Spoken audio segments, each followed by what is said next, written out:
que en lo posible cancelen su cámara también para ingresar. A medida que surjan dudas o demás, ustedes o escríbanme en el chat que tienen una duda y corto la exposición para ir viéndola, o si no simplemente silencien su micrófono y me interrumpen, pero intentemos en lo posible no solaparnos en los comentarios porque no se suele entender. Esperemos un ratito más que se terminen de sumar. En 38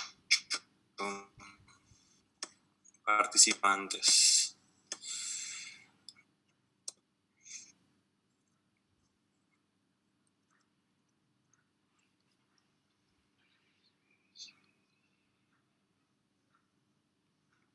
Bien.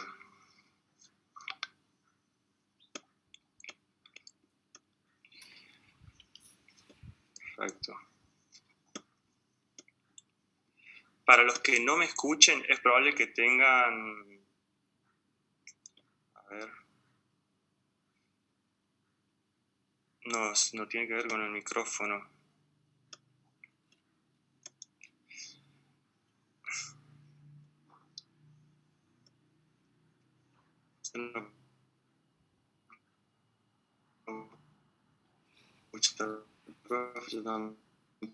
Tampoco.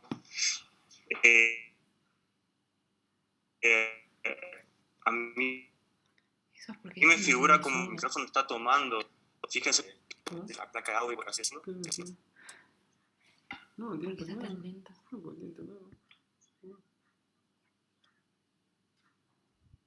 Ay, no, un entró ahí. Bueno, acá uno de los alumnos en el chat dice que en la esquina inferior izquierda dice entrar al audio. Puede que eso esté limitando que puedan escucharme, digamos.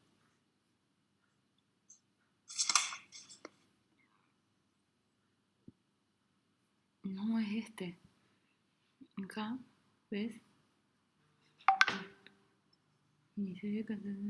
¿Se escucha? Ahí se empezó a escuchar. Lo que pasa es que ellos entran y ponen eso que por favor, vos pusiste. si nos responden ahí en el chat nomás. No entran con eso. Perfecto.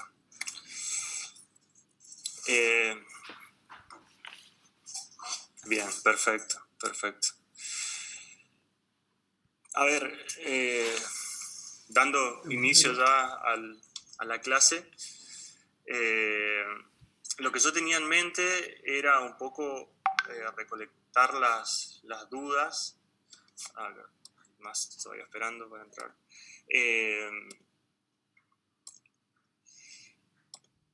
Recolectar las dudas que tenían, que pudieron surgir de analizar los documentos explicativos, y tenía un par de aclaraciones para hacer igual. Igual, al consultar un poco con cómo estaban abordando los otros profesores de práctico, vi que varios estaban desarrollando directamente los ejercicios. Entiendo también que este es un curso que está conformado principalmente por licenciados.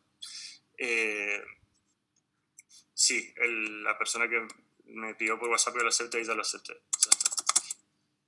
Volviendo, decía que entiendo que este es un grupo que está conformado principalmente por licenciados de Administración y Economía, entonces por ahí el primer tema, que es presupuestación, tiene un componente contable un poco fuerte. Entonces, si consideran necesario, puedo ir desarrollando el ejercicio por esto, vamos coordinando. En verdad, la idea es ir armando un método que nos sirva a todos para ir entendiendo los temas. Pregunto y por favor contéstenme, ya sea en el chat o si quieren silenciar el micrófono y hablarlo. ¿Alguien revisó, alguien estudió los ejercicios y tiene una duda puntual para ver?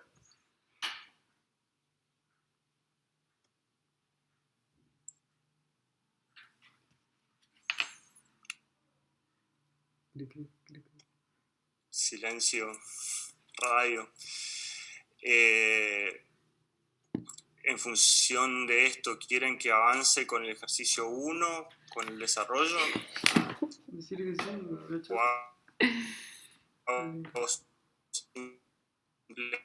las aclaraciones que tenía en mente. Todos los ejercicios que había, dice Lisa Sánchez. Si avance. Bien. Si avance, no, para mí está bastante bien la explicación de Word que mandó con las soluciones. Perfecto. Si les parece, voy desarrollando los cuadros de la solución de los ejercicios, primero el ejercicio 1, y si surgen algunas dudas o demás, me van aclarando acá. A mí el 2, sí, el 2 es más complicado. El primero se entiende bien, el 2, profe. Quieren que pase de alto el ejercicio 1. Tiene algunas cositas que quería aclarar igual con relación a la posición financiera y a los cálculos de periodo medio de cobranza y de pago. No sé si... Aclaraciones del 1, aclaremos la última, no está mal. Bien. Bien, avanzo con algunas aclaraciones del 1 y vamos al 2, que sí, es más complejo porque se trata de una empresa industrial y que aparte hace todo el desarrollo presupuestario. Bueno. Bien. Comparto entonces lo que es la pantalla de las soluciones y vamos avanzando. Como yo vuelvo a mutear a todos, si es que surge alguna duda me escriben acá por el chat y lo vamos viendo. Bien. Para los chicos que están teniendo algún problema para ingresar, si alguno puede auxiliarlos ahí por el grupo de WhatsApp, buenísimo. Bien.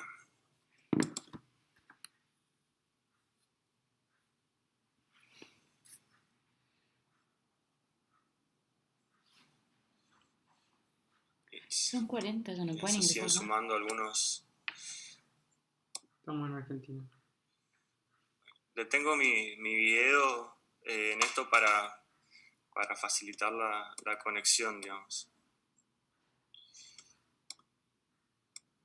Bien.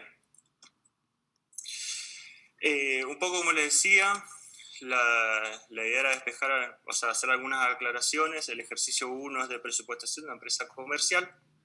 En pos de eso nos hacían, no sé por qué no puedo ver el chat mientras que comparto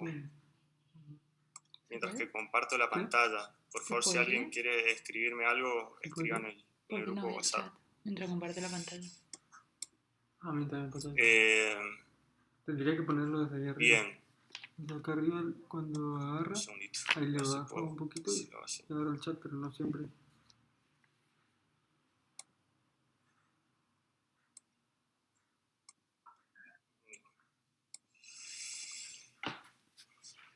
Bien, volviendo entonces al ejercicio número 1, que hablábamos de presupuestación de empresa comercial, nos planteaba como primer interrogante a determinar el saldo de la evolución en las cuentas por cobrar. Para determinar el saldo de la evolución en cuentas por cobrar, nosotros teníamos que hacer un contraste, si quiere, entre las cobranzas o las cuentas por cobrar que teníamos del periodo anterior o que vamos a tener, porque al hablar de presupuestación se entiende que estamos trabajando sobre proyecciones.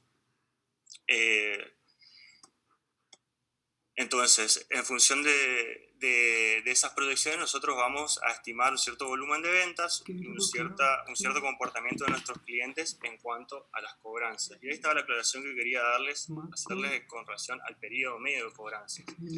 Si bien en este ejercicio, como una forma simplificada, el periodo medio de cobranza aparece como un dato predeterminado, el periodo medio de cobranza generalmente lo calculamos y consiste en una media ponderada, digamos, en un promedio ponderado. Abajo a la izquierda tiene que ser es decir, acá nosotros nos dice que el periodo medio de cobranza es de 30 días. Eso quiere decir que en promedio nuestros clientes nos pagan a 30 días de plazo. O sea, quiere decir de que yo, del periodo que estoy analizando, 30 días de ventas de este trimestre, por así decirlo, los voy a cobrar recién el trimestre siguiente. O sea, yo como estoy financiando a 30 días, entiendo que los últimos 30 días de ventas no las voy a cobrar en este trimestre, sino que las voy a pasar a cobrar en el trimestre siguiente. ¿Cómo saco el periodo medio de cobranza cuando el dato no está predeterminado?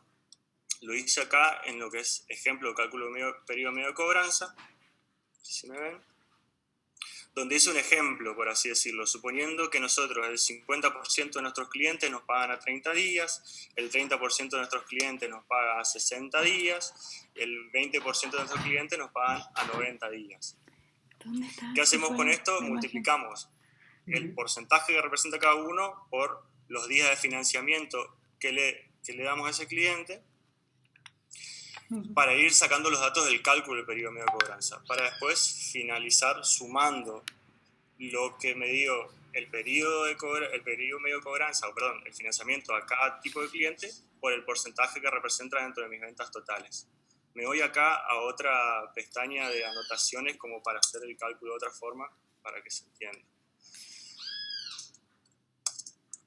Este sería el cuadro que tenía en la otra pestaña. Yo como llego a determinar que el periodo medio de cobranza es de 51 días, haciendo 0,5 por 30 días más 0,3 por 60 días más 0,2, que será el 20%, por 90 días.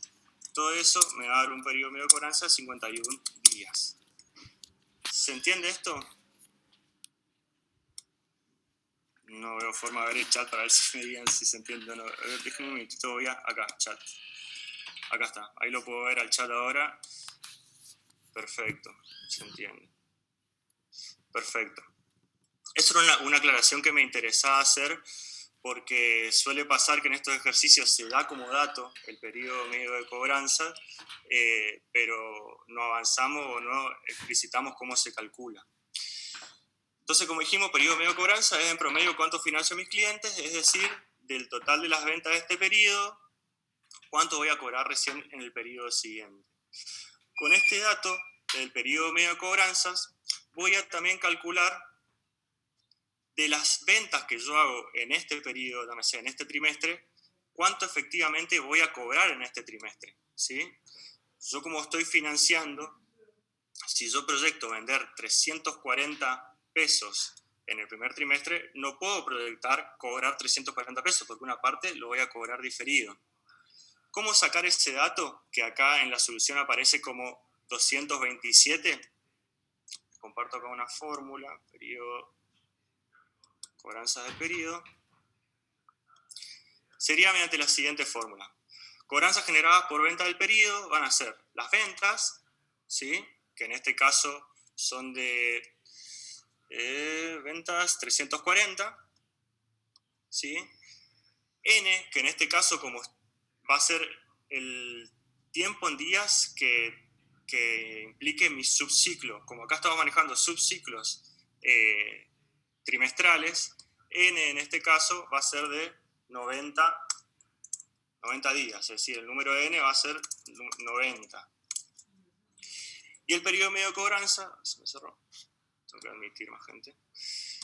Y el periodo medio de cobranza va a ser justamente el cálculo que alguien puede grabar. Ah, perfecto, en un ratito empiezo a grabar, termino esta aclaración y grabo. El periodo medio de cobranza, entonces dijimos, en este caso ya es un dato predeterminado, pero podemos calcularlo como una media ponderada como lo vimos recién. A modo de ejemplo, puse acá cómo calcular las cobranzas del primer trimestre y del segundo trimestre. Cobranza del primer trimestre va a ser ventas, es decir, 340, por N menos periodo medio de cobranza, que según el enunciado el periodo medio de cobranza estaba en 30 días, sobre N, que en este caso es 90 días, porque estamos manejando justamente trimestres. Es así que llegamos a las cobranzas del trimestre de 227. ¿Qué es esos 227? De los 340 pesos que yo vendí en el primer trimestre, quiere decir que yo cobré, o voy a cobrar, porque estoy manejando proyecciones, voy a cobrar o estimo cobrar 227 pesos. Y lo mismo con las cobranzas del segundo trimestre, no hice más que bajar el ejemplo a los valores del segundo trimestre. Ventas por 443 pesos por n, que sigue siendo 90, por 90 días es un trimestre, menos periodo medio de cobranza que está en 30 días, sobre n me da los 295 pesos que yo proyecto cobrar en el segundo trimestre por las ventas realizadas en ese trimestre de 443. Es decir, yo vendo 443 y cobro 295 en ese periodo. ¿Se entendió esto? Voy a activar para grabar. Sí, perfecto. Un segundo, voy a ver cómo...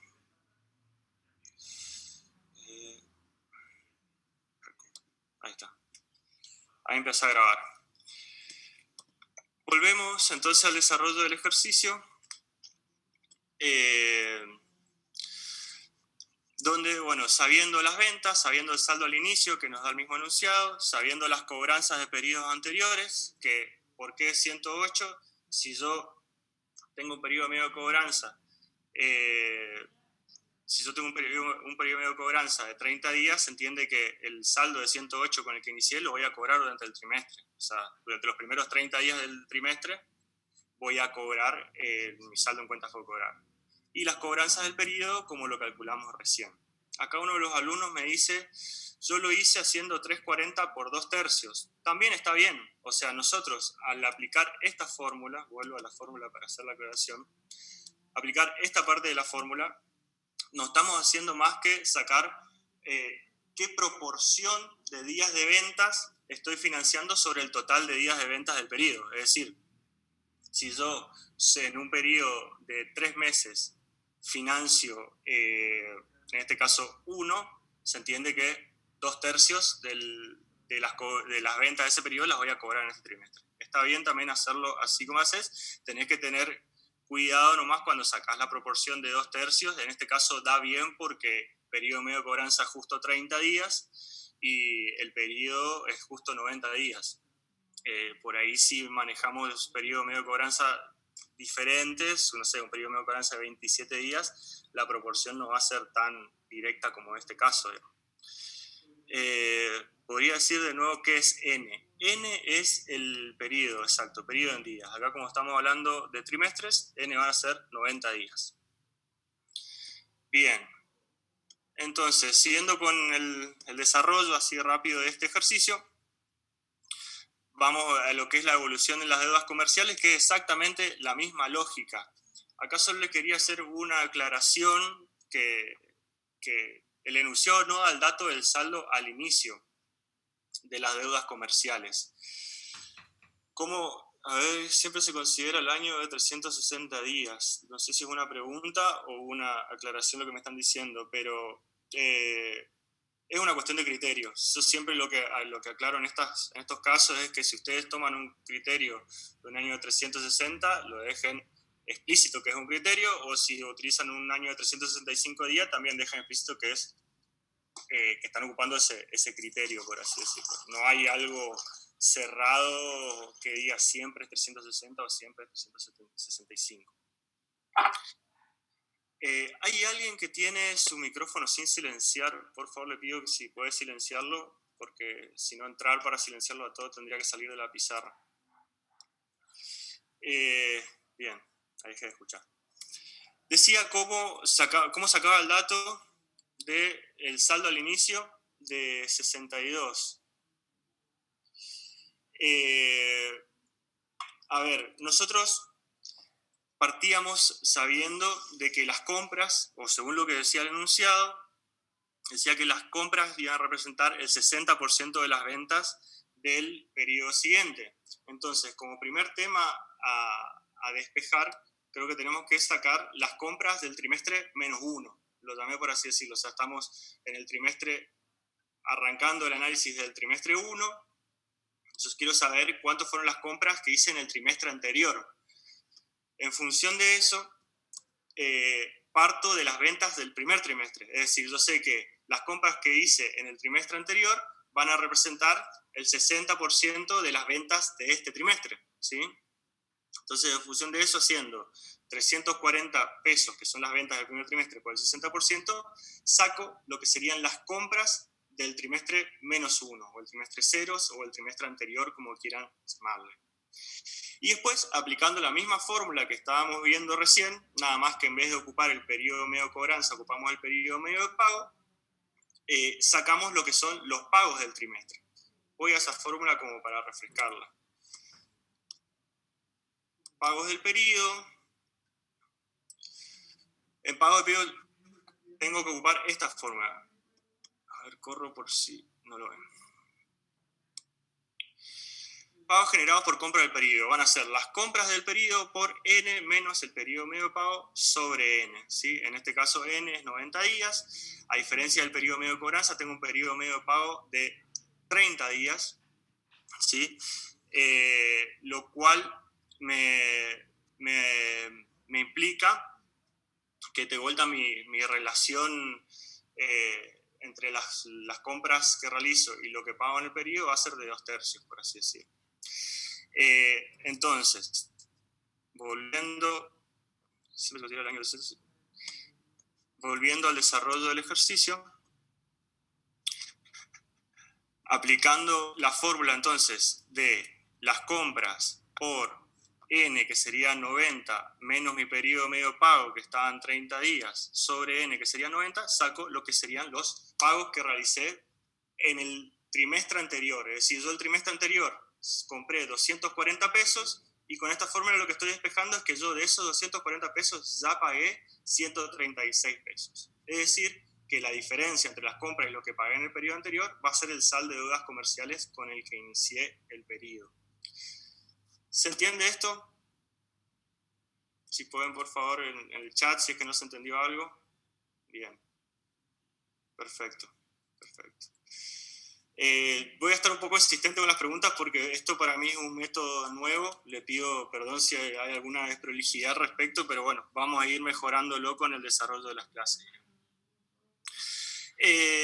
Volviendo, y para cerrar el cuadro de deudas comerciales, dijimos, ya despejamos cómo sacamos el saldo inicial.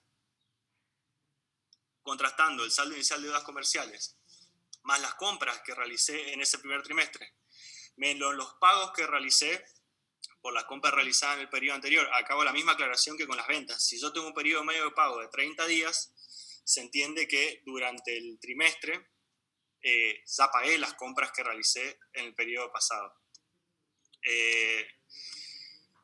Y por último, sacamos los pagos del periodo aplicando la misma fórmula que hablábamos recién, haciendo las compras del periodo por N menos periodo medio de pago sobre N.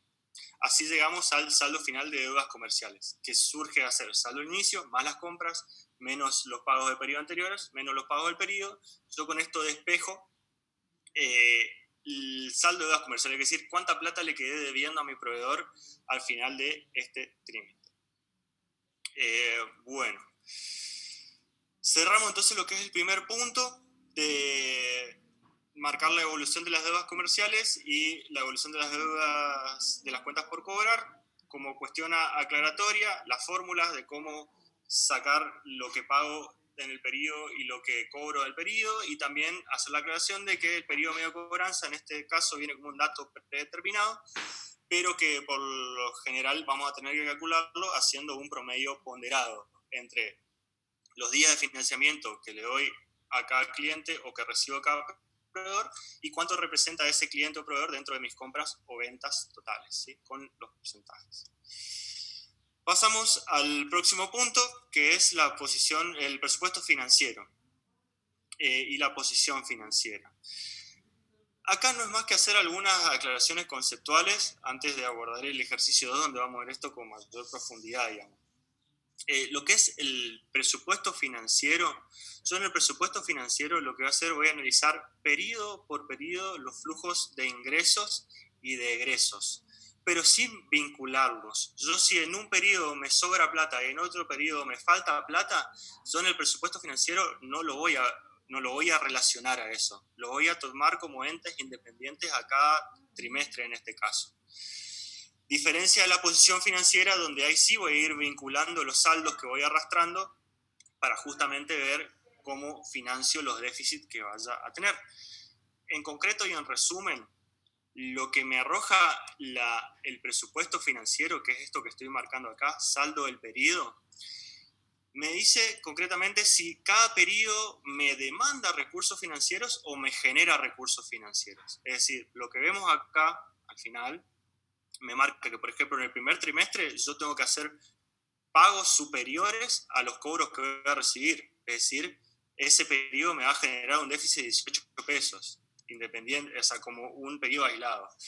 El segundo periodo, por lo que vemos también, me va a generar una necesidad de fondo de 39 pesos. El tercer periodo me va a generar una necesidad de fondo de 148 pesos. Y recién el cuarto periodo va a ser financieramente superavitario, es decir, voy a cobrar más de lo que tengo que pagar en un monto equivalente a 127 pesos.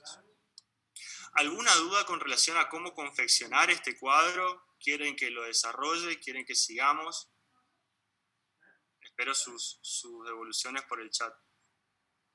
Sigamos, dice Martín Comiso. Sigamos. Podemos seguir, sigamos, ¿se entiende? Perfecto. Seguimos entonces. Después, si quieren, dado el caso, yo descargo este drive en un Excel y se los paso por correo si les sirven estas anotaciones y formulitas que voy subiendo. Ya lo vamos a ir viendo. Bien, sí, mejor.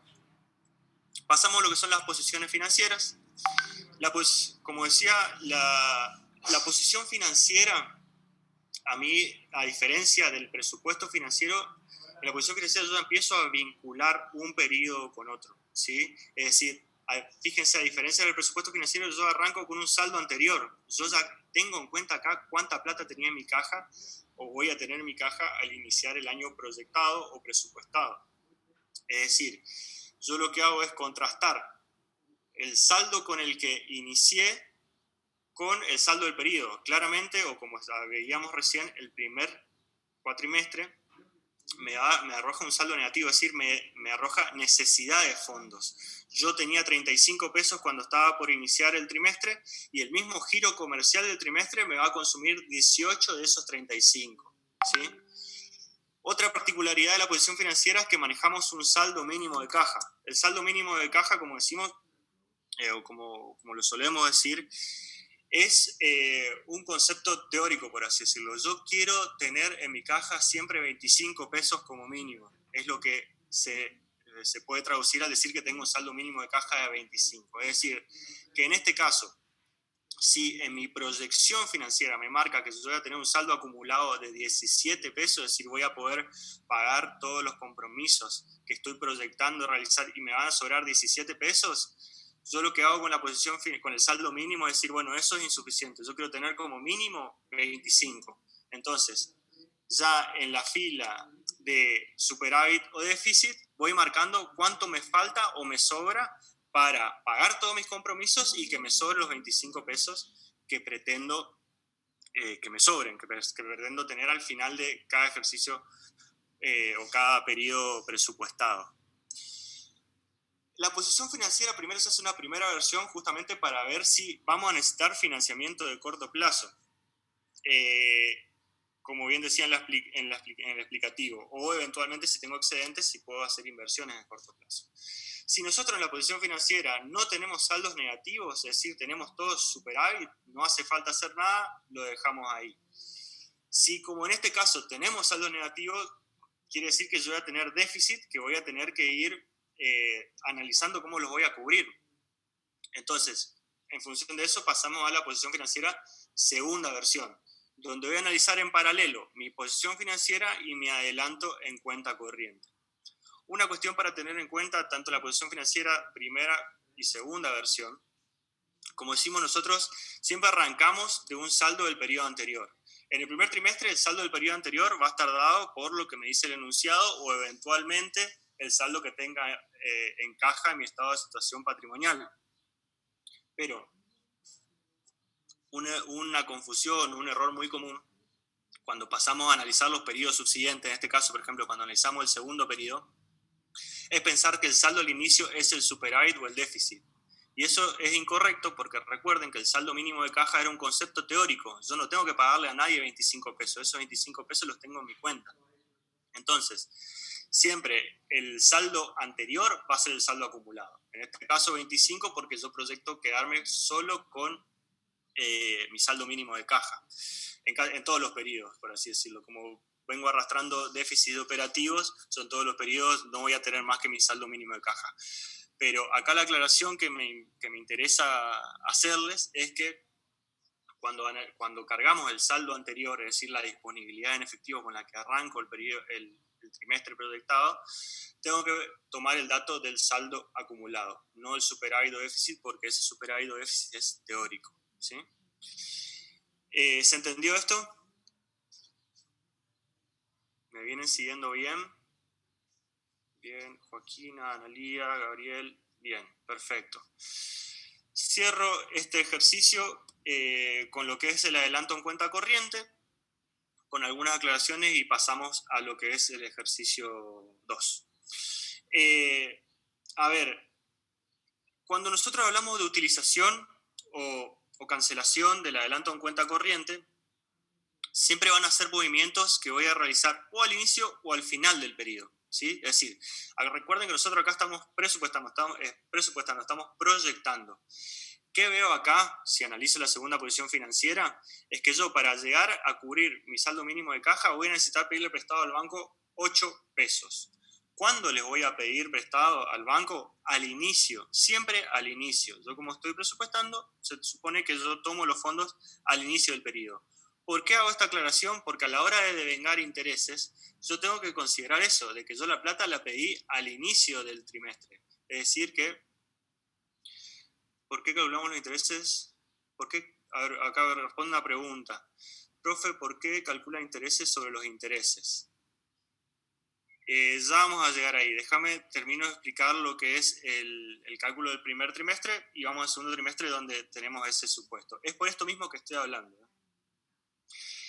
Digo, cuando yo tomo plata, cuando yo le pido plata prestada al banco, nosotros vamos a pedir plata prestada al inicio del trimestre que estamos analizando, siempre al inicio. Es decir, que yo proyecté que iba a necesitar 8 pesos para cubrir mi primer trimestre, esos 8 pesos los pido al principio del trimestre. Es decir, que computo intereses ya por todo ese periodo. Yo, cuando quiero ver mi saldo final, yo quiero saber cuánto le debo al banco al final del primer trimestre. ¿Cuánto le voy a deber? Los 8 pesos que le pedí al inicio más los intereses devengados en ese trimestre. Pasando al análisis del segundo trimestre, y acá respondo la pregunta, el banco va calculando intereses sobre saldo. Es decir, que si yo inicié el segundo trimestre debiéndole 8,70 al banco, esos 8,70 van a ser base de cálculo para calcular los intereses de ese segundo trimestre. No es que calcula intereses sobre intereses, sino que este saldo final ya es un monto, ya es una deuda consolidada con el banco que se transforma en el saldo inicial del segundo trimestre, ¿sí? Como nosotros veíamos en la exposición financiera segunda versión, nosotros en el segundo trimestre le íbamos a pedir 39 pesos más al banco. ¿Cuándo se los voy a pedir? También al inicio del trimestre. Es decir, que yo, durante ese segundo trimestre, le voy a deber al banco 39, lo que le pedí al inicio del trimestre, más 8,70, que es lo que le debía al inicio del trimestre. Es decir, le voy a deber 48 pesos durante todo el trimestre. Es por eso que a la hora de calcular los intereses que el banco me va a devengar en ese periodo, saco el 9%, que es la tasa trimestral que me cobra el banco, sobre 48. Así llego a los 4,29 que me da como intereses devengados. ¿Se entendió la pregunta, Javier? ¿Se entendió la respuesta, perdón? Bien. Hago esta última aclaración y pasamos ya al ejercicio 2. Así como nosotros tomamos dinero o le pedimos prestado al banco cuando necesitamos al inicio de cada trimestre, cuando yo eventualmente tenga superávit o disponibilidad de fondos para cancelar, esa cancelación la voy a hacer al final del trimestre. ¿Por qué?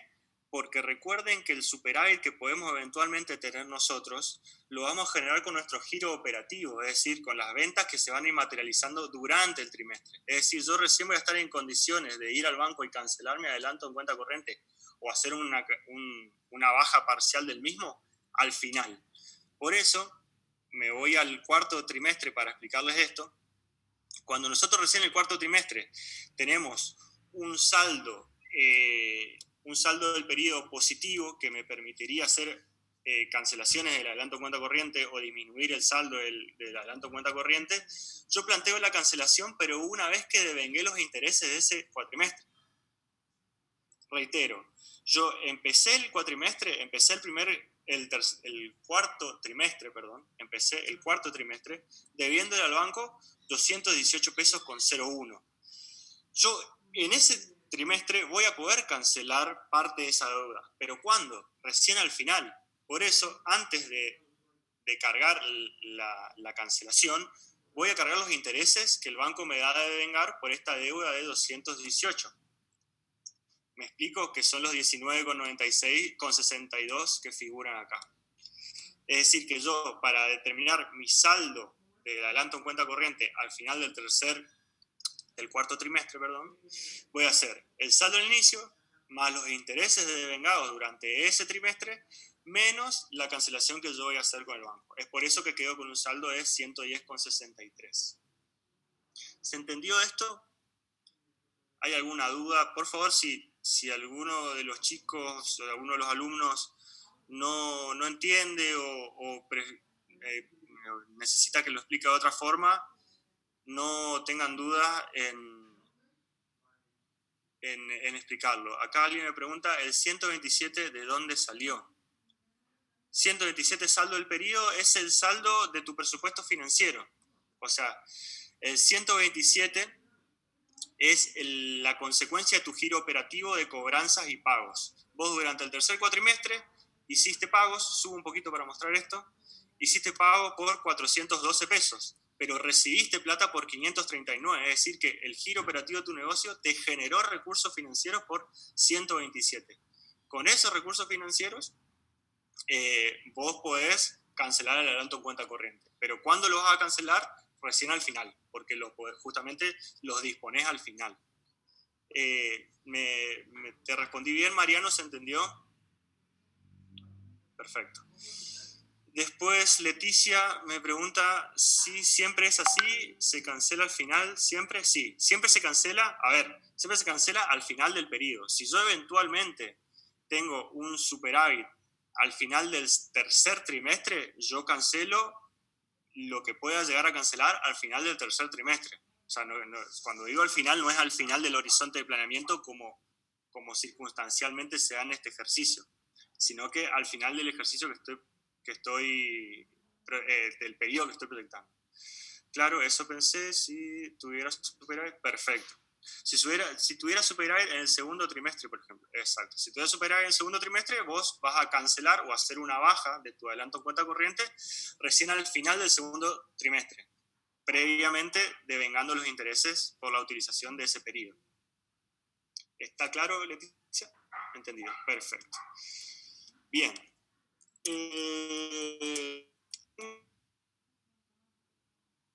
Una duda, algo que pasar de esta sección antes de pasar al ejercicio número 2. No tengan vergüenza, por favor, todos nos estamos abriendo y exponiendo en esta modalidad, así que cualquier cosa, díganlo, lo vemos. Todo perfecto, dice Gabriel Conti.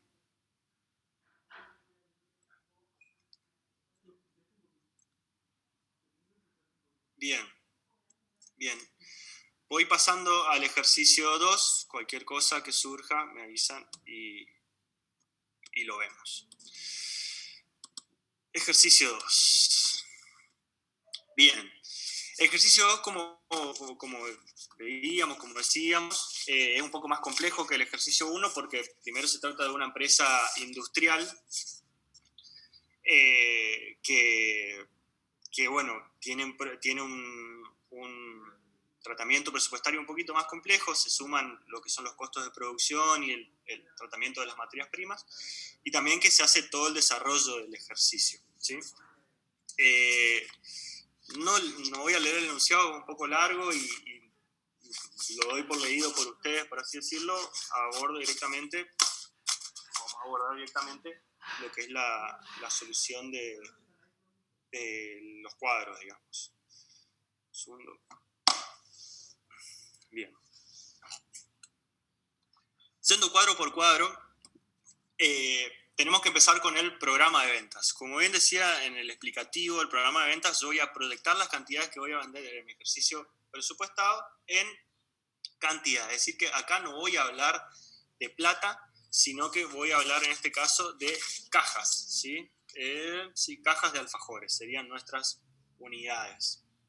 El ejercicio me plantea una distribución estacional de demanda, o sea, yo durante los 2 próximos años voy a vender 70.500 cajas por año, pero eso no va a ser lineal, voy a vender un 20% en el primer cuatrimestre, un 50% en el segundo cuatrimestre y un 30% en el tercer cuatrimestre. Y no es más que distribuir las ventas totales con esa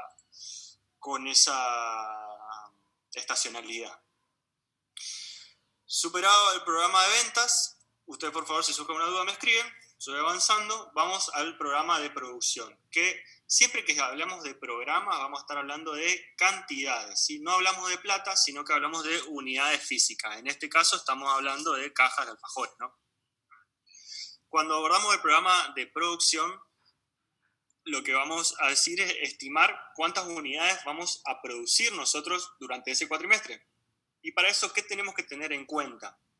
Primero, nuestras ventas y nuestras políticas de existencia. En verdad está todo vinculado a las políticas de existencia porque las ventas también, las políticas de existencia también las saco de las ventas y la política que yo tome. ¿Qué serían las políticas de existencia? Es decir, ¿qué stock quiero tener yo? ¿Cómo determinamos la política de stock en lo que es productos terminados? Pues estamos hablando de producción. Según el enunciado me dice que yo quiero tener un stock del 15% de lo que vaya a vender en el periodo siguiente, ¿sí? Entonces, acá lo que nosotros hacemos es estimar qué cantidades tengo que producir en el primer cuatrimestre. ¿En función de qué? En primer grado, lo que pienso o lo que voy a vender en el primer cuatrimestre. Voy a vender 14.100 cajas de alfajores.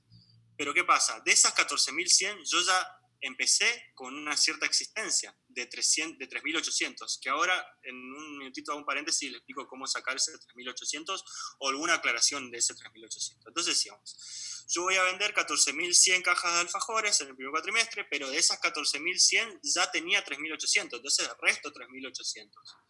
Pero a su vez, yo, porque mi política de stock es del 15% de las ventas del periodo siguiente, yo digo que al final de este cuatrimestre yo quiero tener 5.288 cajas de alfajores. ¿Por qué? Porque 5.288 es el 15% de mis ventas proyectadas para el segundo cuatrimestre, ¿sí? Entonces, contrastando lo que tengo que vender menos lo que ya tenía en existencia, más lo que yo quiero que me quede de existencia final, saco la producción en cantidades. ¿Se entiende esto? ¿Fui claro?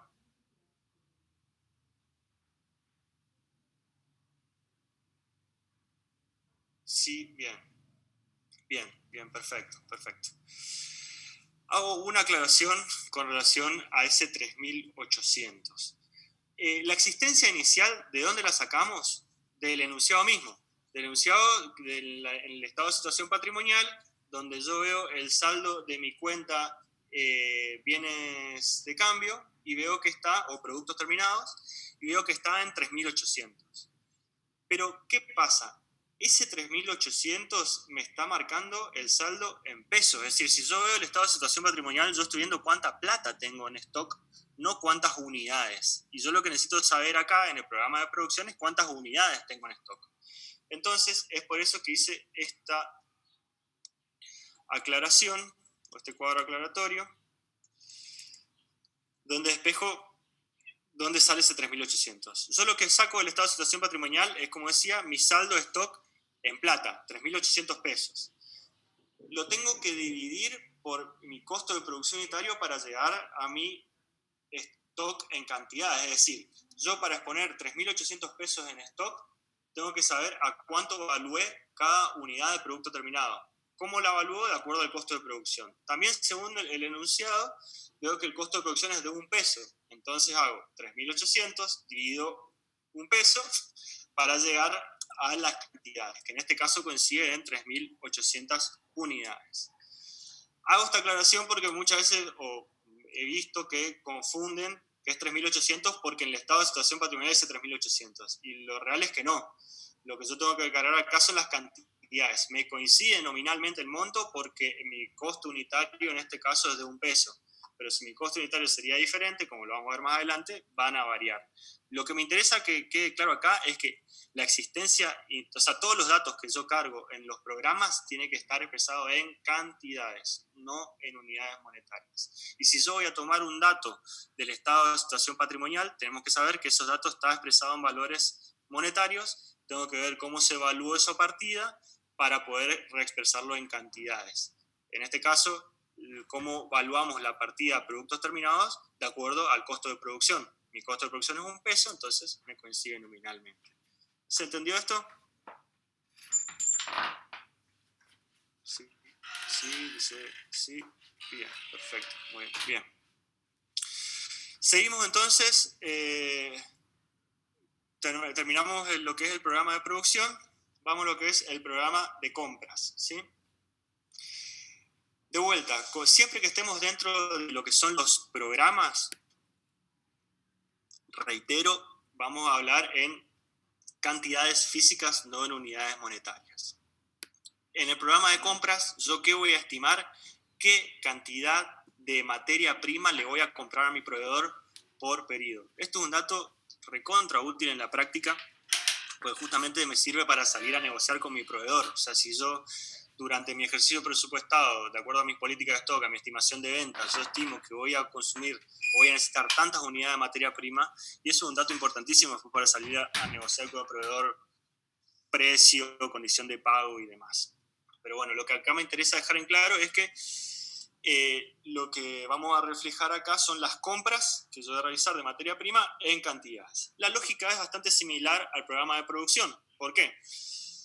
Y hago una aclaración antes. Yo acá estoy utilizando un criterio, o el mismo enunciado utiliza un criterio de que yo consumo una unidad de materia prima por unidad de producto terminado, ¿sí? Es decir, si yo proyecto producir en el primer cuatrimestre 15.588 cajas de alfajor, voy a necesitar 15.588 unidades de materia prima para producir esas cajas de alfajores. ¿Por qué? Porque hay una relación 1 a 1.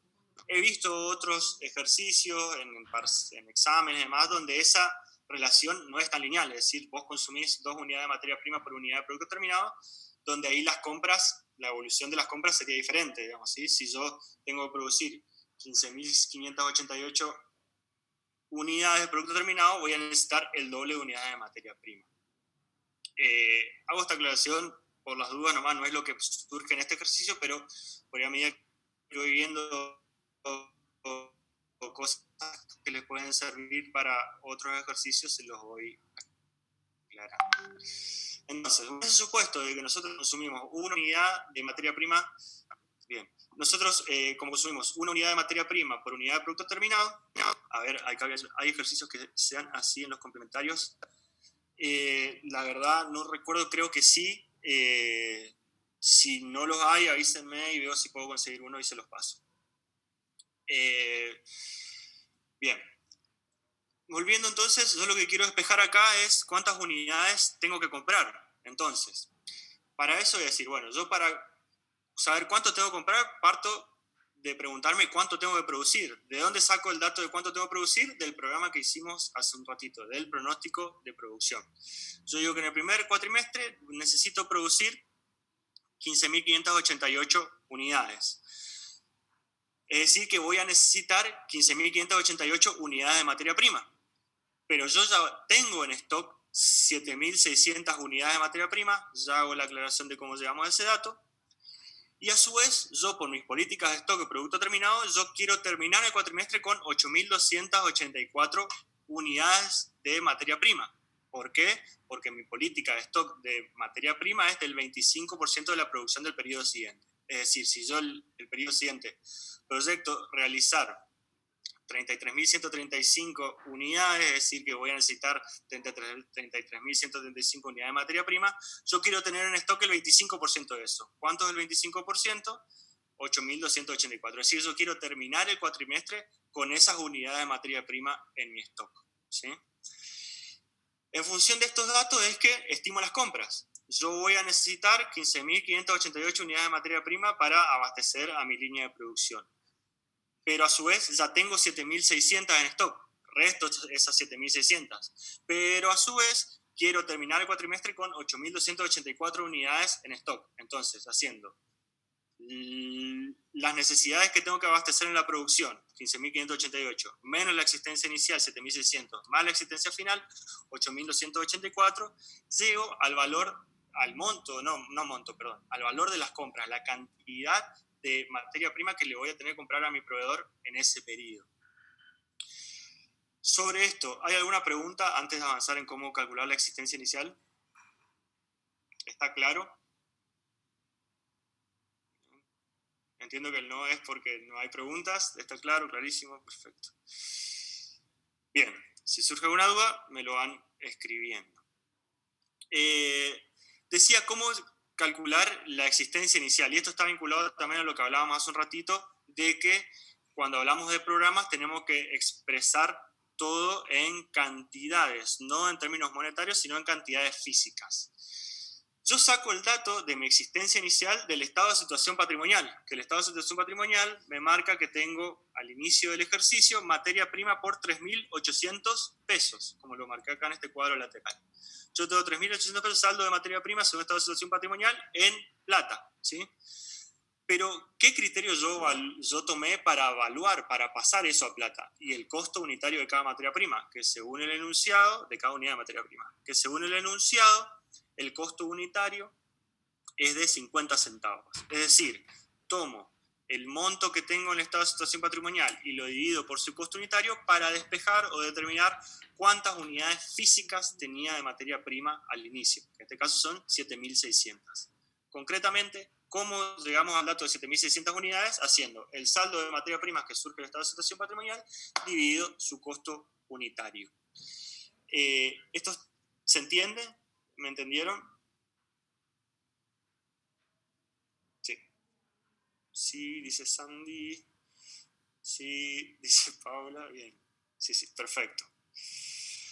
Con esto lo que hacemos es cerrar los programas. Es decir, con esto evaluamos en cantidades físicas tanto nuestras ventas como nuestra producción, como nuestras compras. Ya sé cuánto voy a vender en unidades físicas, cuánto voy a producir en unidades físicas y cuánto le voy a comprar a mi proveedor también en unidades físicas. Ahora pasamos a lo que son los presupuestos, donde vamos a pasar a términos monetarios todos estos datos. El primer presupuesto que vamos a analizar es el presupuesto de ventas. ¿Qué pasó? ¿Hay alguien que está rayando sobre la pizarra? Bien. Pasamos al presupuesto de ventas, donde lo que decíamos del presupuesto de ventas voy a pasar a términos monetarios las cantidades que proyecté vender en mi programa de ventas. En función de esto, el enunciado me dice que va a haber un cambio de precios en el segundo cuatrimestre, es decir, yo voy a iniciar el cuatrimestre, inicio mi ejercicio proyectado con un precio de 2,49 y llego y en el segundo cuatrimestre tengo un incremento de precio que lleva el valor de mi producto a 2,70. ¿Qué hago para ir sacando las ventas? Nada más que calcular las cantidades proyectadas por su precio unitario. Y algo similar hago en el presupuesto siguiente, presupuesto de compras. Parto del pronóstico de compras y multiplico las cantidades proyectadas por su precio unitario. Al igual que con mi precio de ventas, yo voy a sufrir un incremento del valor de mi materia prima en el segundo cuatrimestre. Es decir, donde en todo el primer cuatrimestre tuve un valor de 50 centavos, a partir del segundo cuatrimestre voy a tener un valor de 51 centavos y va a ser el monto con el cual voy a evaluar monetariamente las compras que determiné en el programa de compras. ¿Alguna duda con esto? Presupuesto de venta, presupuesto de compras, antes de pasar con el presupuesto de costo de producción. Por favor, ¿alguien está sin el micrófono silenciado? Por favor, si lo puedes silenciar. Bien. Ninguna está claro, ninguna es perfecto. Bueno. Avanzo entonces con lo que es el presupuesto de costo de producción. En el presupuesto de costo de producción justamente voy a ir evaluando, y en este caso puntual tiene una particularidad, porque voy a ir evaluando cuánto me sale producir las unidades que proyecto realizar en mi programa de producción. ¿De dónde surgen los datos? De unidad a producir los saco del programa de producción, y los costos unitarios los saco del mismo enunciado, que me decía que la materia prima tenía un costo de 50 centavos, la mano de obra de 30 centavos por unidad, y los costos variables de fabricación de 70 centavos por unidad. Entonces, en función de eso, yo digo, bueno, si tengo que producir 15.588 unidades, bueno, 15.588 por 0,5 o por 50 centavos por unidad, me va a arrojar lo que voy a gastar en materia prima para producir esas 15.588 unidades. 15.588 unidades por 30 centavos cada una, que es el costo de mano de obra, me va a arrojar lo que voy a gastar en concepto de mano de obra para producir esas unidades. Y lo mismo con los costos variables de fabricación, con un costo de 20 centavos por unidad. Como mi costo de producción es de $1, vamos a ver que el costo total de producción coincide con las unidades a producir. O sea, yo voy a producir 15.588 unidades que tienen un costo de producción de $1, por ende el costo total de producción va a ser igual a 15.588. Situación que va a cambiar para el segundo cuatrimestre porque tengo un incremento del costo de la materia prima, ¿sí? Y acá es donde hace esta división del segundo cuatrimestre. ¿Por qué? Porque yo de la producción total de mi segundo cuatrimestre, que según mi programa de producción era 33.135 unidades, yo una parte la voy a producir con materia prima que me salió 50 centavos y otra parte la voy a producir con materia prima que me salió 51 centavos.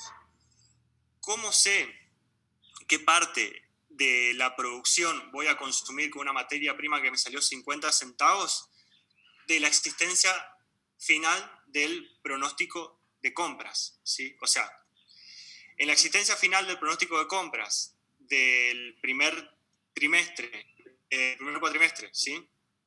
O la existencia inicial del pronóstico de compras del segundo cuatrimestre, yo veo qué materia prima tenía valuada en 50 centavos al principio del segundo cuatrimestre. Entonces yo proyecto producir 8.284 unidades con un valor de materia prima de 50 centavos. Y el resto, que serían las 33.135 menos 8.284, que es donde surgen estos 24.851, lo voy a producir con materia prima que ya me vale 51 centavos. ¿Qué quiere decir esto? Yo cuando saco el costo total de producción, el costo total va a ser la suma de los dos lotes, es decir, 8.284 más 25.099. ¿Cómo llego a esos valores? Haciendo, en primer término, evaluar el primer lote de producción de 8.284 por el costo de cada uno de los insumos de producción. 8.284 por 0,5, que la materia prima me salió 50 centavos para ese lote de producción, por 0,3 para la mano de obra y por 0,2 por los gastos variables de fabricación, y llego a los 8.284 como costo de producción.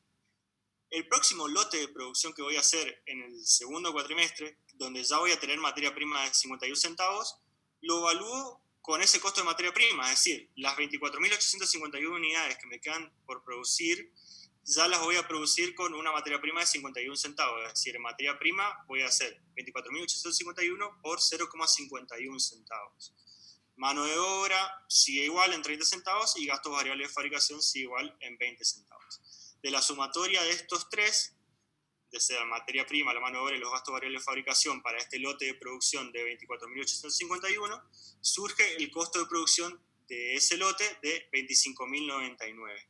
Y voy a tener un costo total, lo anoto acá, costo total de producción para el segundo cuatrimestre, igual a 25.099 más 8.284, es decir, 33.384. ¿Se entendió esto? Esto es algo que en clase generalmente cuesta que se entienda, así que no tengan ni un temor en plantear que no. Paola de la Torre dice sí, Florencia Casano dice sí, Daniel Cuenca sí. Profesor, ¿cómo hizo para separar? Bien. Acá tomo la pregunta de Martín Comiso, que me dice cómo hice para separar 8.284 y 24.851. De la siguiente manera. Yo, a lo largo de... Voy anotando acá los datos. Tengo una producción del segundo cuatrimestre, que la tomo de mi programa de producción, de 33.135, ¿sí? Yo durante ese cuatrimestre tuve un incremento de materia prima, ¿sí? Entonces, tengo que ver qué materia prima yo tenía al precio anterior, es decir, cantidades de materia prima de 50 centavos. ¿De dónde saco ese dato de las cantidades de materia prima que yo tengo de 50 centavos? Es decir, para poder satisfacer este nivel de producción de 33.135 unidades, ¿qué cantidad de esas unidades yo voy a producir con materia prima de 50 centavos? La existencia que tenía de materia prima a ese valor al inicio de ese cuatrimestre. Para eso, ¿qué hago? Voy al programa de compras y voy a la existencia inicial, o podemos ver la existencia final del periodo anterior, ¿sí? Si yo me fijo en el programa de compras, yo veo que el segundo cuatrimestre lo inicié con 8.284 unidades de materia prima que me salieron 50 centavos. Es decir, que yo de los 33.135 unidades que tengo que producir, yo voy a producir 8.284 con materia prima que me sale 50 centavos. Y la diferencia va a ser las cantidades que voy a producir con materia prima de 51 centavos, que sería el total de producción menos ese lote de 30 centavos. De ahí surgen los 23.851. Esto surge de hacer 33.135 menos 8.284. Ok, entendí, gracias. Bien, dejo igual la aclaración. Esto surge de la existencia inicial del programa de compras. Dejo la aclaración para después cuando le paso el Excel. Bien, entonces, ¿se entendió en este caso cómo llegamos al costo de producción del segundo cuatrimestre? A partir de acá, avanzamos con lo que es la determinación del costo de producción del tercer cuatrimestre, donde ya voy a tener un costo de materia prima de 51 centavos para todo el cuatrimestre, ¿sí? Es decir, que tengo que evaluar las 20.092 unidades que pienso producir ya con un valor de materia prima de 51 centavos y los demás factores de costo de producción siguen constantes en 30 centavos por mano de obra y 20 centavos por gastos variables de fabricación. Es así que llego a un costo total de producción de 20.294 pesos. Vamos a cambiar el formato para que esté más claro. Siempre que hablamos de presupuesto, vamos a hablar de plata, pesos. Una aclaración con respecto a eso, cómo sacamos el costo unitario de producción, que es un dato que nos va a servir después para hacer el estado de situación patrimonial proyectado, haciendo las cantidades totales a producir dividido, haciendo el costo total de producción dividido las cantidades a producir. O sea, en este caso, esto surge de ser 20.293 dividido 20.092. ¿Está claro esto? ¿Cómo sacar entonces el costo total de producción y cómo sacar el costo unitario de producción antes de pasar al presupuesto de costo de venta? Sí, perfecto.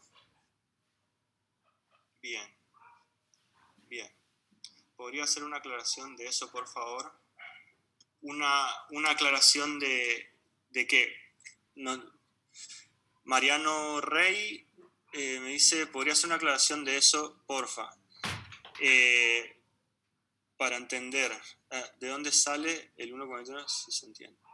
No entiendo, Mariano, si querés que haga una aclaración yo o querés hacer vos una aclaración. Por favor, contéstame eso.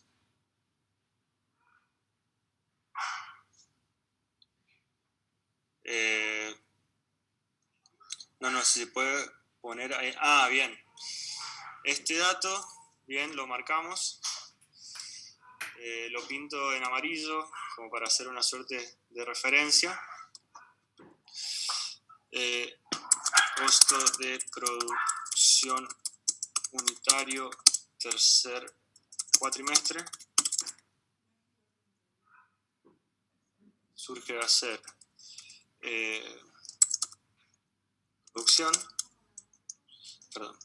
costo total de producción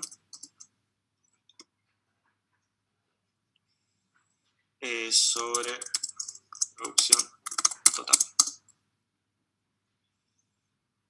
Costo total de producción, habíamos dicho que está en 20.293, la producción total dijimos que estaba en 20.092 y el costo unitario surge a ser esto dividido esto. Se lo dejo ahí en fórmulas, después lo hago más prolijo como para no tampoco perder tiempo eso acá.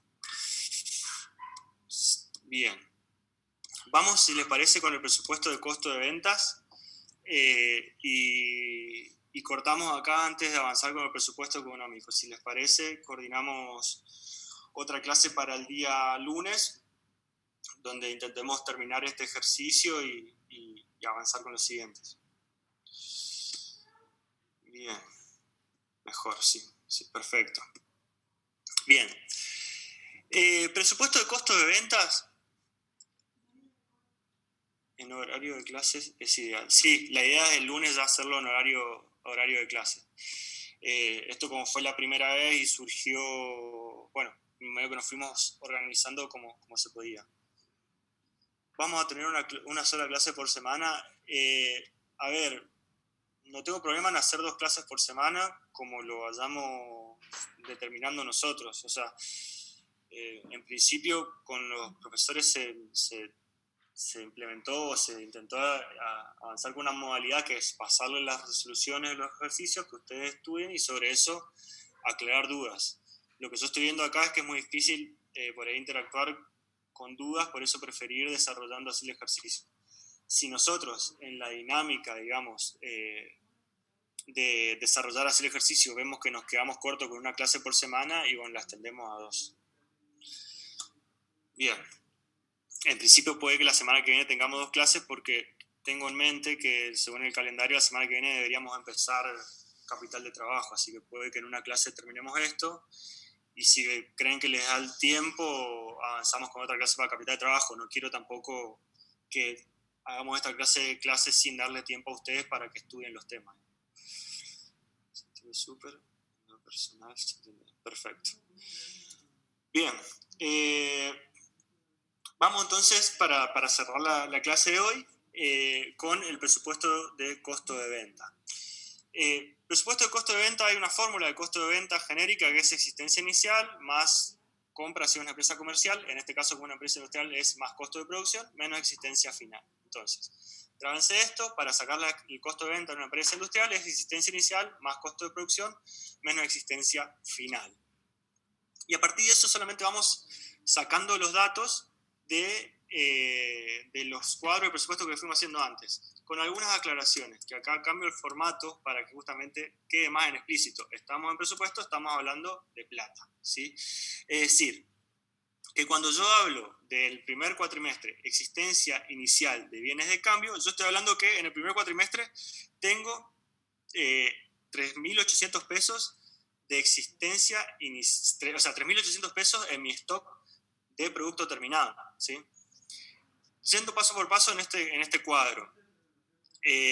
Nosotros tenemos 3.800 pesos de existencia inicial, esto surge del estado de situación patrimonial, ¿sí? Al inicio del ejercicio presupuestado, proyectado, yo tenía 3.800 pesos según el mismo estado de situación patrimonial, no más que sacar el dato de ahí.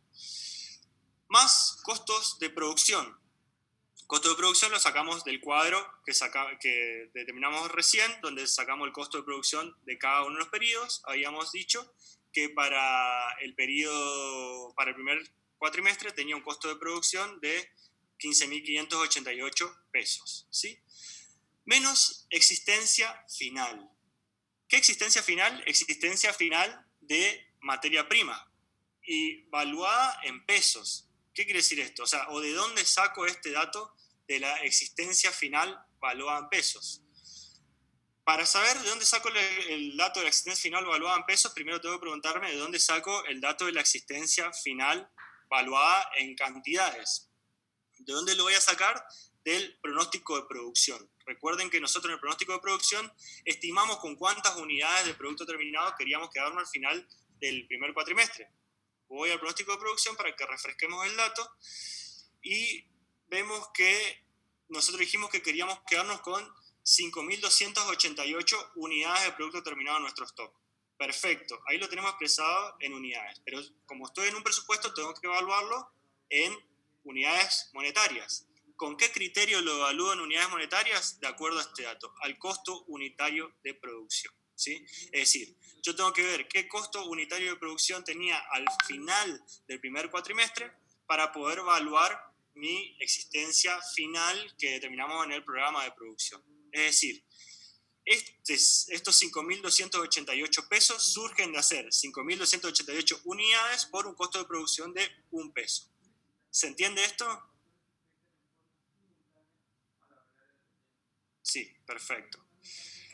Entonces, una vez que tengo todos esos datos, ya puedo sacar el costo de venta haciendo existencia inicial más costo de producción menos existencia final, sacamos el costo de venta. O sea, concretamente es lo que a mí me salió la mercadería que fui vendiendo, por así decirlo. Pasamos al segundo cuatrimestre, donde la lógica es muy similar. Hay una sola aclaración a hacer acá, que es con relación a la existencia final. Vamos por partes. Aplicamos la misma fórmula, existencia inicial más costo de producción menos existencia final. Existencia inicial va a ser equivalente a la existencia final del cuatrimestre anterior. Es decir, si yo tenía una existencia final de 5.288 pesos en el primer cuatrimestre, eso va a ser mi existencia inicial en el segundo cuatrimestre. Bien.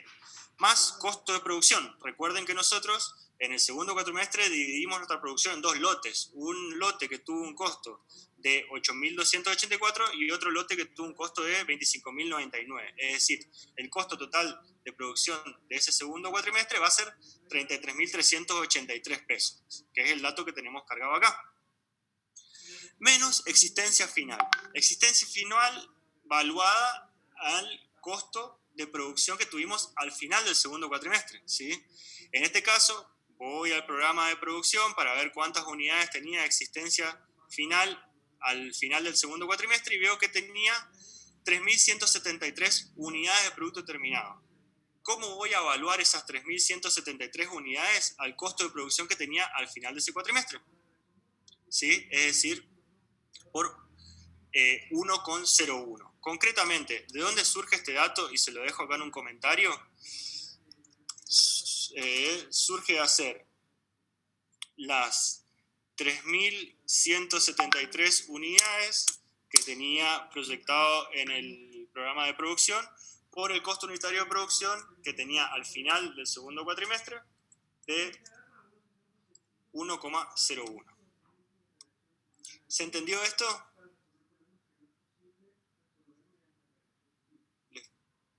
Sí, bien. Bien, recuerden eso, digamos, o sea, nosotros cuando... Perfecto. O sea, para verla, ¿puede repetir, por favor? Perfecto, ahí lo repito. Nosotros cuando evaluamos la existencia final en el programa, en el presupuesto de costo de venta, tenemos que evaluar, a grandes rasgos, tenemos que evaluar monetariamente las cantidades que fijamos que queríamos tener de existencia final en el pronóstico de producción. Concretamente, voy a copiar y pegar simplemente a fines didácticos nomás el pronóstico de producción acá al lado. A ver si se puede por los vínculos de las fórmulas, pero vamos a ver qué sale. No. A ver. No lo puedo copiar. Vamos analizándolo así. Yo voy cantando los datos acá. Nosotros, según nuestro pronóstico de producción, bueno, lo puedo hacer así. Existencia final, pronóstico de producción. Acá tengo primer, segundo y tercer cuatrimestre. Y voy a simplemente traer el dato del pronóstico de producción, ¿sí?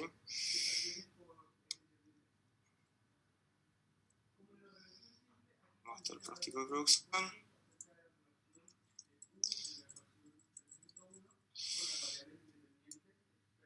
Pronóstico de producción. Tengo una existencia final de 5.288 en el primer cuatrimestre, 3.273 en el segundo cuatrimestre, perdón, 3.172 en el segundo cuatrimestre y 2.115 en el tercer cuatrimestre. Entonces, como decía,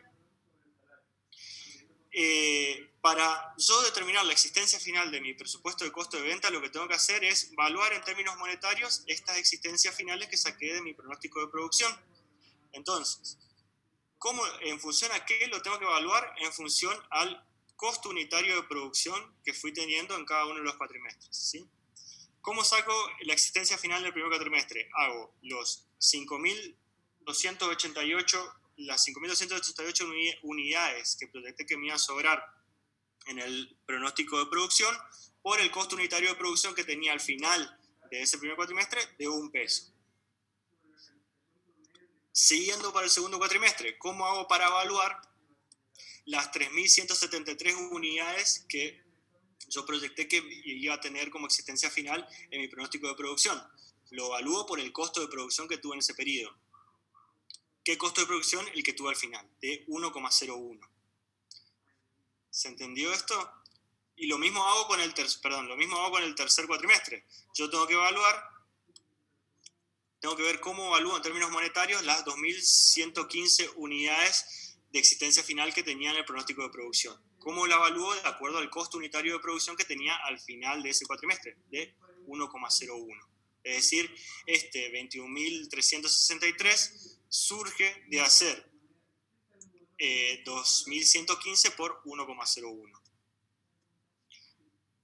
¿Se entendió, Joana? Perfecto, gracias. Bien. Sí. Perfecto. Bien, si les parece, llegamos hasta acá por hoy.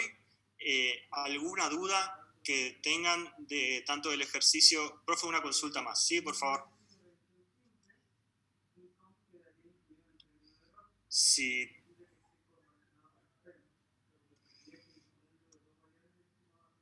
Pronóstico y programa, ¿pueden decirla ahí?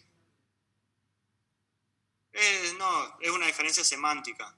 O sea, cuando hablamos de pronóstico, hablamos de programa, estamos hablando de proyecciones en términos de cantidades. Lo importante que ustedes sepan es la diferencia entre pronóstico y programa versus presupuesto, digamos. Por lo menos esto a fines metodológicos para resolver el práctico, ¿sí? Se pueden encontrar que diga pronóstico haga los pronósticos de presupuesto o haga los programas de presupuesto. Lo que ustedes tienen que saber es que tanto pronóstico como programa en práctico de finanzas de empresa lo consideramos como proyecciones en cantidades. ¿Alguna novedad de los parciales? No. A ver, hago un breve comentario con relación a eso.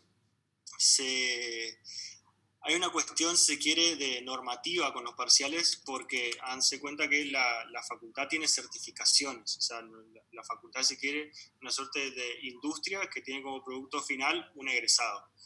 Para que ese egresado esté certificado, hay un método tanto de dictado de clases como de evaluación que la facultad tiene que convalidar con la CONEAU.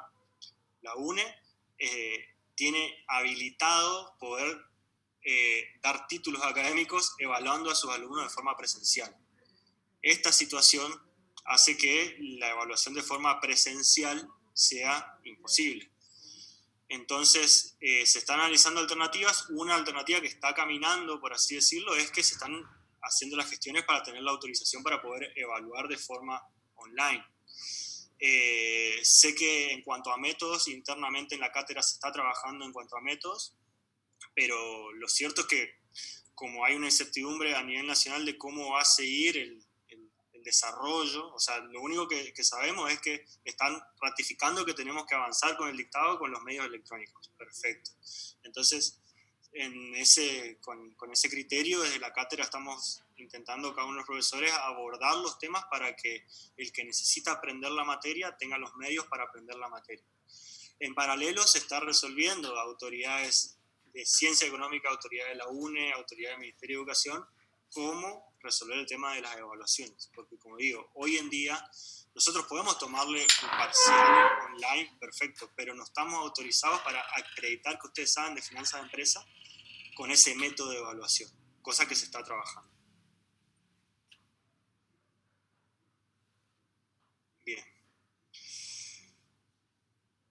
Bien.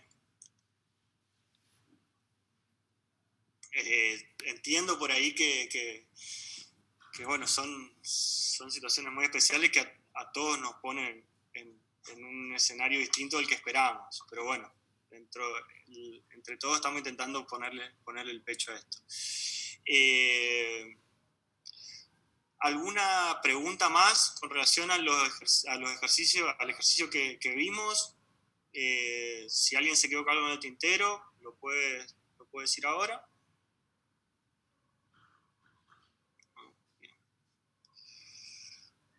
Bien, perfecto.